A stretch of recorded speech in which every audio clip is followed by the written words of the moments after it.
నా పేరు వరద చందర్రావు.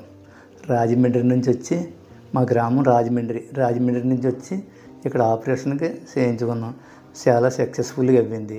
కానీ ముందు రాజమండ్రిలో 2-3 చోట్ల చూపించాం. వాళ్ళు చెప్పింది మాకు అంత ఇంట్రెస్ట్గా లేదు. తర్వాత తొడలో నుంచి నరాలు తీసి వేస్తామని అన్నారు. ఇక్కడ అది లేకుండా బాగా చేసినందుకు ఆయనకి మా ధన్యవాదాలు. అలాగే బాగా రికవర్ అవ్వాను. నేను అనుకున్నా కన్నా ముందుగానే రికవర్ అవ్వి బాగానే తిరగగలుగుతున్నాను.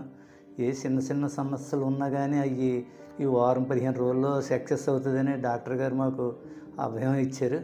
అలాగే జరుగుతుందని మేము నమ్ముతున్నాము. కానీ చేయటంలో ముందు చాలా గొప్పదనంగా చేశారు ఆయన. వాళ్ళ స్టాఫ్ కూడా అందరూ కూడా సహకరించి ఆనందంగా మసులుకునేవారు. ప్రతి వాళ్ళు కూడా అసలు గర్వం అనేది ఒక్కళ్ళు కూడా చూపించలేదు. అంతా మంచిగా జరిగింది. మాకు ఇక్కడికి వచ్చి చేయించుకున్నందుకు మేము చాలా